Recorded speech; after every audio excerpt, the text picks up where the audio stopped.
नमस्कार, आप देख रहे हैं एवन उत्तराखंड और मैं हूं आपके साथ आयुषी गुप्ता। बुलेटिन की शुरुआत करेंगे इस वक्त की हेडलाइंस के साथ।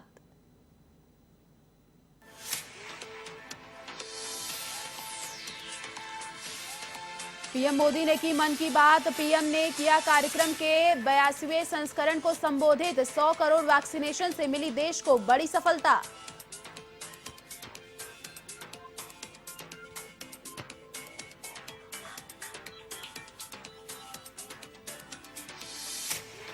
हल्द्वानी में सीएम धामी ने किया क्षतिग्रस्त गौला पुल का निरीक्षण। हल्के वाहनों के लिए पुल खोलने के दिए निर्देश। कहा, आपदा में मृतकों के परिजनों को दिया मुआवजा।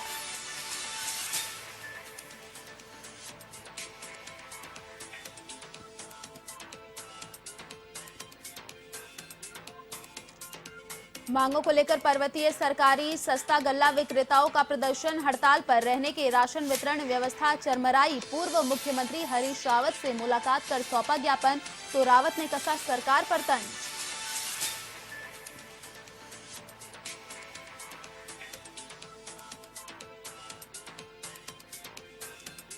सितारगंज में पुलिस और प्रशासन की संयुक्त कार्रवाई। पटाखों के गोदाम पर छापा मारकर किया सील। अवैध रूप से पटाखों का भंडारण करने वालों में हड़कंप।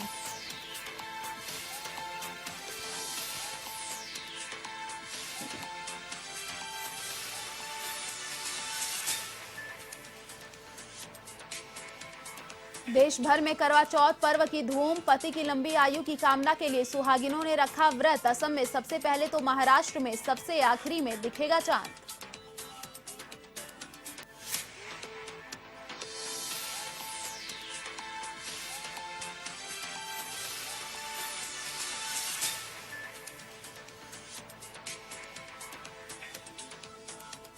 और अब खबरें विस्तार से। प्रधानमंत्री नरेंद्र मोदी ने आज अपने मासिक रेडियो कार्यक्रम मन की बात के जरिए कार्यक्रम को संबोधित किया। इस दौरान पीएम ने कार्यक्रम के 82वें संस्करण को संबोधित किया।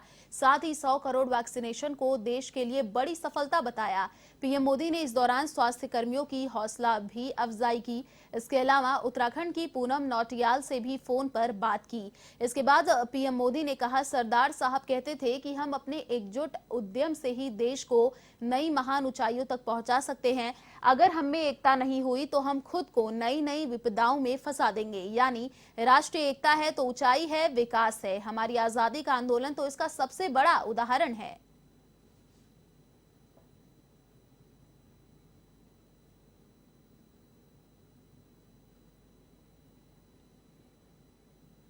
हल्द्वानी पहुंचे मुख्यमंत्री पुष्कर सिंह धामी ने क्षतिग्रस्त हुए गौला पुल का आपदा मंत्री धन सिंह रावत, प्रभारी मंत्री यतीश्वरानंद और एनएचआई के अधिकारियों के साथ स्थलीय निरीक्षण किया। इस दौरान उन्होंने अधिकारियों से गौला पुल के निर्माण को लेकर बातचीत भी की। साथ ही निर्देश देते हुए कहा कि हल्के वाहनों के आवागमन को लेकर जल्द ही पुल खोलने बेहद जरूरी हैं। साथ ही उन्होंने कहा कि आपदा प्रभावित क्षेत्र में प्रशासन, पुलिस की टीम बेहतर काम कर रही है। सभी को सुरक्षित बचा लिया गया है। जो भी शव मलबे में दबे थे उनका भी रेस्क्यू कर लिया गया है।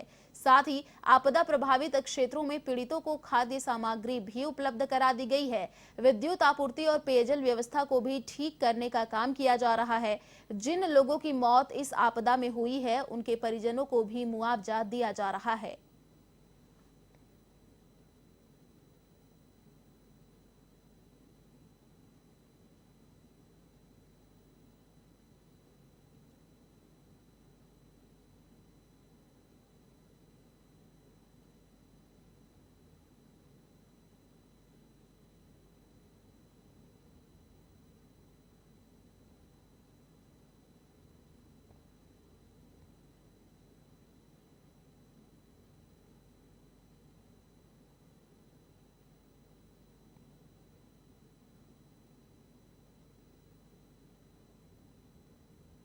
देखिए, गोला का पुल हमारे इस पूरे क्षेत्र के लिए और पूरे आवागमन के लिए बहुत लंबे क्षेत्र को जोड़ने का काम करता है। ये एक प्रमुख पुल है और जिस दिन से भी ये पुल क्षतिग्रस्त हुआ है उसी दिन से हमारा प्रयास है कि ये पुल जल्दी से जल्दी चालू हो जाए। और कल की बैठक में भी हमने इस पर बहुत जोर दिया है, इसलिए सारे नियमों को भी हमने शिथिल किया है। और आज भी हम लोग इसलिए यहाँ पर आए हैं कि जल्द से जल्द ये पुल आम जनता के लिए, आवागमन के लिए बन जाए। उसके लिए जो भी ज़रूरी इंतज़ाम है वो ज़रूरी इंतजाम करने को कहा है। इसका काम युद्ध स्तर पर होगा और बहुत जल्दी। मुख्यमंत्री पुष्कर सिंह धामी कुमाऊं के आपदाग्रस्त इलाकों का दौरा कर वापस देहरादून पहुंचे। उन्होंने जीटीसी हेलीपैड पर पत्रकारों से बातचीत में कहा है कि स्थिति तेजी से सामान्य हो रही है। सरकार के साथ ही सभी मंत्री, विधायक सहित संगठन के पदाधिकारी आपदा प्रभावित इलाकों में जा रहे हैं और लोगों के बीच मदद पहुंचाने का काम भी कर रहे हैं।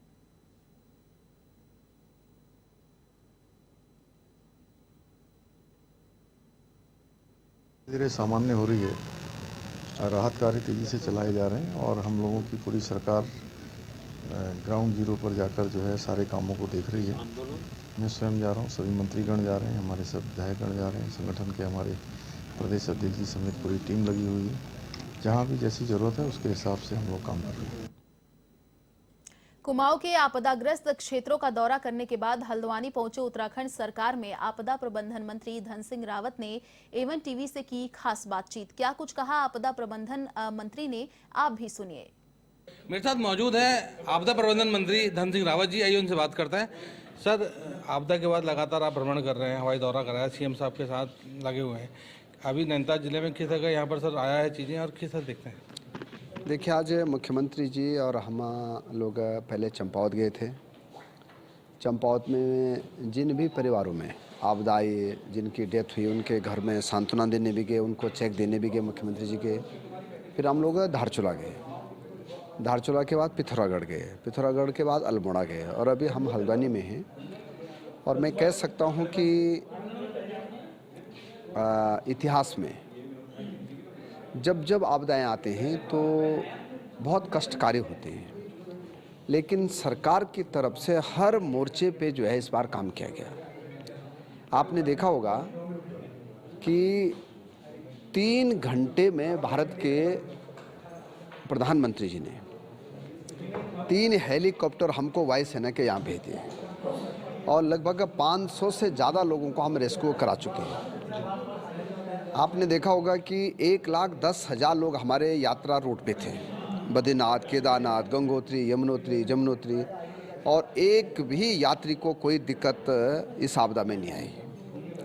हमारी जितनी रोडें डैमेज हुई हैं, जहां पानी की दिक्कतें हैं, जहां अभी बिजली के कनेक्शन में कट गए हैं, वहां भी आज मुख्यमंत्री जी ने निर्देश दिए हैं कि भाई 3 दिन में ये सारी चीज़ें होनी चाहिए।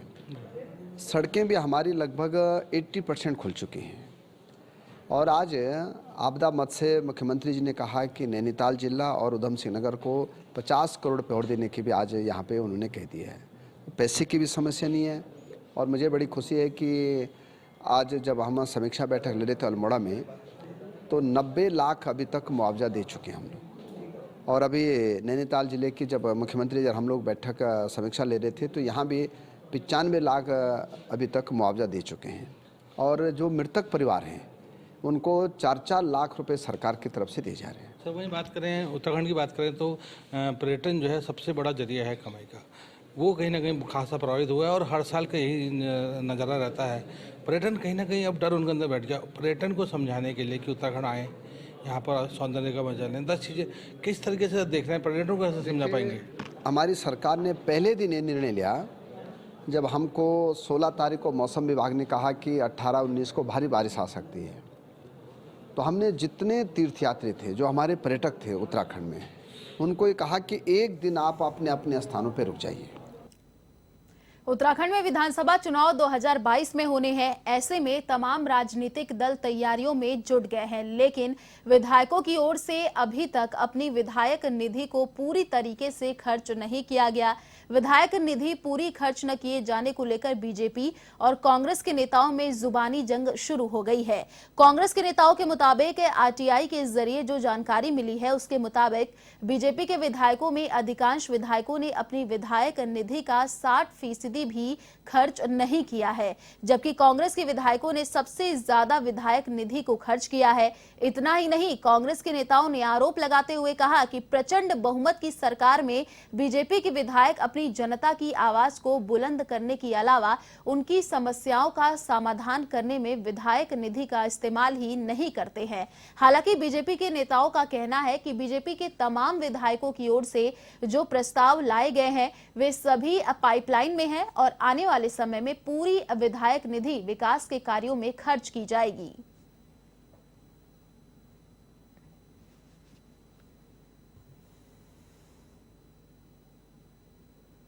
खुलासा हुआ है, ये अपने आप में स्पष्ट करता है कि 57 का बहुमत लेके जो प्रचंड बहुमत की सरकार भारतीय जनता पार्टी की बैठी हुई है, उनके विधायकों को जनता के हितों से सरोकार नहीं है, अपने क्षेत्र में विकास से कोई मतलब नहीं है। वो सिर्फ देहरादून में रह करके और आपसी जो मतभेद है उसकी राजनीति करना चाहते हैं और दूसरे नेताओं पे कटाक्ष करने का काम कर रहे हैं।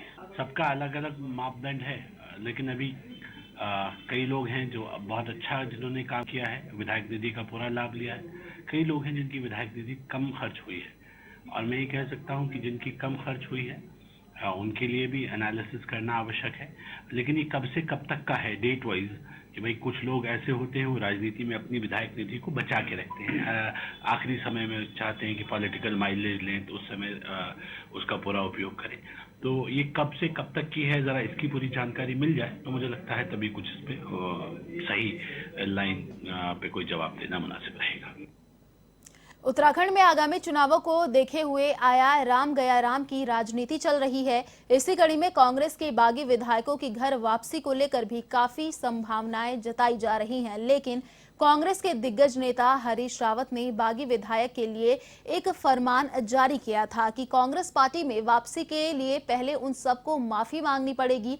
उनके इस बयान के बाद बागी हरक सिंह रावत ने खुले मंच से माफी तो मांग ली, मगर हरीश रावत इस माफीनामे को कबूल करने के लिए तैयार नहीं है। वहीं कांग्रेस प्रवक्ता गरिमा दसोनी ने पलटवार करते हुए कहा कि हरक सिंह रावत ने पूर्व में बहुत ही ज्यादा निंदनीय बयान दिए हैं, जिससे उनकी छवि उजागर होती है।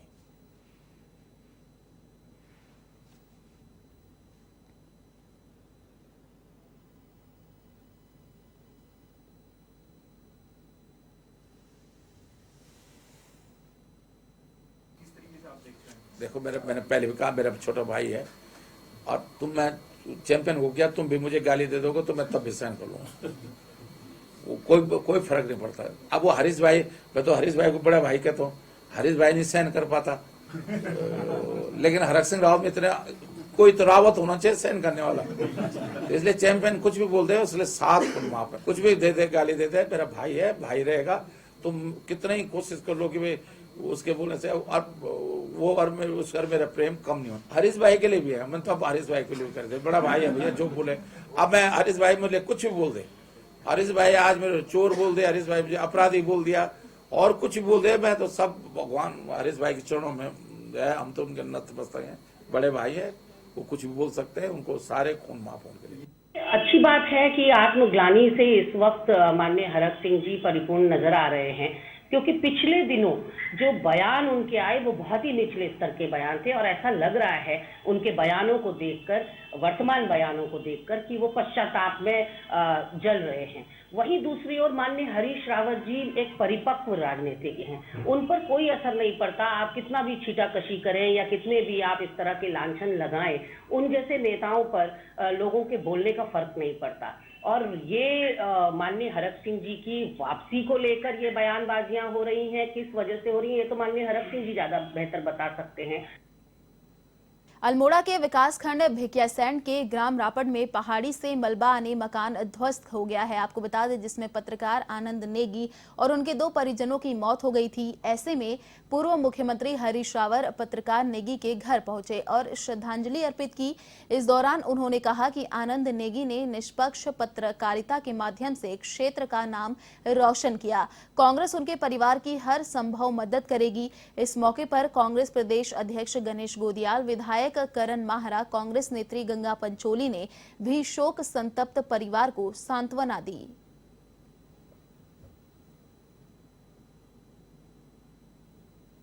नेगी जी मूर्धन्य पत्रकार थे, बड़े समर्पित पत्रकार थे। उनका इस आपदा में काल कलयुग होना हम सब के लिए बहुत दुखद है। मैं उनके परिवार से मिलने गया था। सरकार को चाहिए कि पत्रकारों के लिए जो हमने एक निधि बना करके रखी है उससे भी दें और आपदा से भी रखें उसके परिवार को। बड़े दुख की बात है कि रात्रि को जब वो अपने आवास पर सोए थे तो बड़ा सैलाब उनके आवास पर आया और जिसके नीचे वो दबकर उनका देहांत हुआ। उनके साथ उनके परिवार के 2 और छोटे बच्चे भी उनका देहांत हुआ। सरकार मैं उम्मीद करता हूं कि हमारे ऐसे श्रमजीवी पत्रकार भाइयों के लिए कि जो बहुत कम मेहनताने में बहुत निष्पक्ष भाव से जनता की आवाज़ को सामने रखते हैं, ऐसे पत्रकार भाइयों के लिए सरकार को विशेष रूप से मदद की राशि जारी करनी चाहिए।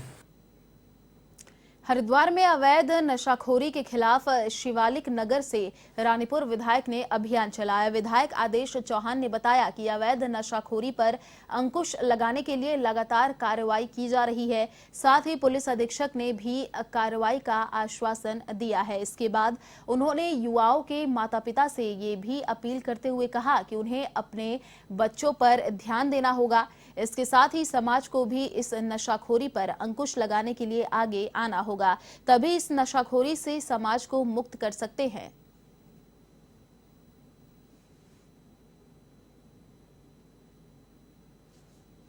मैं लगातार इन विषयों को उठाता रहा हूं और पुलिस प्रशासन के माध्यम से भी, आबकारी विभाग के माध्यम से भी लगातार इस नशाखोरी की बढ़ती प्रवृत्ति को कैसे रोका जा सके इस पर काम हम लोग कर रहे हैं। और मैंने अभी कल वरिष्ठ पुलिस अधीक्षक से मुलाकात कर इस पर चिंता जाहिर करते हुए कार्रवाई की बात उनसे कही है।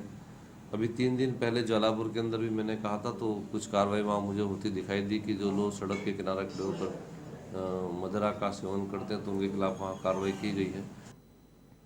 पर्वतीय सरकारी सस्ता गल्ला विक्रेता प्रदेश भर में अपनी मांगों को लेकर विरोध कर रहे हैं। गल्ला विक्रेता हड़ताल पर रहने से राशन वितरण व्यवस्था चरमरा गई है। वहीं पूर्व मुख्यमंत्री हरीश रावत ने सल्ट का दौरा किया। इस दौरान पर्वतीय सरकारी सस्ता गल्ला विक्रेता के शिष्टमंडल ने पूर्व मुख्यमंत्री हरीश रावत को 7 सूत्रीय मांगों को लेकर ज्ञापन दिया। हरीश रावत ने भाजपा सरकार पर तंज कसते हुए कहा कि गल्ले की पूरी राज्य में किल्लत है, इन समस्याओं से गांव वाले परेशान हो जाएंगे।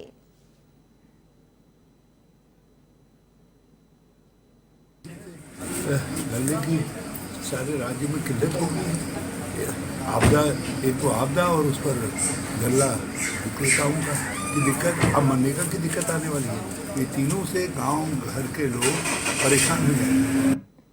चमोली जिला पंचायत उपाध्यक्ष लक्ष्मण रावत ने पंचायत अध्यक्ष रजनी भंडारी के खिलाफ मोर्चा खोला। उन्होंने उन पर गंभीर आरोप भी लगाए हैं और गढ़वाल आयुक्त को शिकायत पत्र भेजा।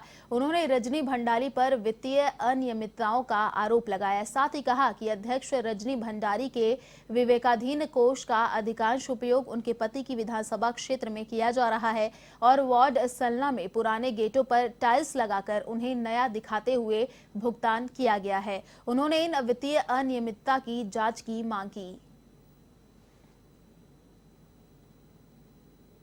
20 पर आप उन ठेकेदारों को पूछिए कि 20% जिला पंचायत में कमीशन लिया जा रहा है, वही 12% जीएसटी कटता है। तो आप ये समझिए कि वो ठेकेदार क्या कमाता है। वो बेचारा यहाँ आएगा, 5,000 रुपये खर्च करेगा और 5 बार आएगा तो कितने हज़ार वो खर्च करेगा। उसके बाद वो लास्ट में जब उसका काम जब ये पेमेंट कर देंगे, 1 साल बाद उसकी एनएससी का भुगतान होगा, जो 10% सिक्योरिटी मिलेगी उसमें उस समय भी आएगा तो वो तो अपने घर से लगाएगा। तो इस प्रकार से भ्रष्टाचार बिल्कुल नहीं सह जाएगा। सरकार मौन बैठकी है, चाहे वो बीजेपी हो चाहे कांग्रेस हो।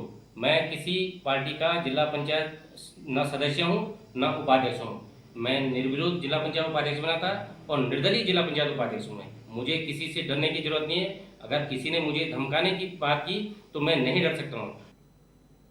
हरिद्वार के मंगलौर कोतवाली क्षेत्र के गांव लाहबोली में 11वीं कक्षा के छात्र का शव मिलने से सनसनी फैल गई। मौके पर पहुंची पुलिस ने शव की शिनाख्त कराई तो 2 दिन से गायब हुए छात्र के रूप में हुई। छात्र का शव मिलने के बाद मौके पर सैकड़ों की संख्या में ग्रामीणों की भीड़ जमा हो गई। आपको बता दें, पुलिस प्रशासन पर लापरवाही का आरोप लगाया गया और शव को देवबंद रुड़की मार्ग पर रखकर जाम लगा दिया गया, जिसके बाद एसपी देहात परमेंद्र सिंह डोभाल ने किसी तरह मामला को शांत करवाया और फिलहाल मामले में पुलिस जांच कर रही है।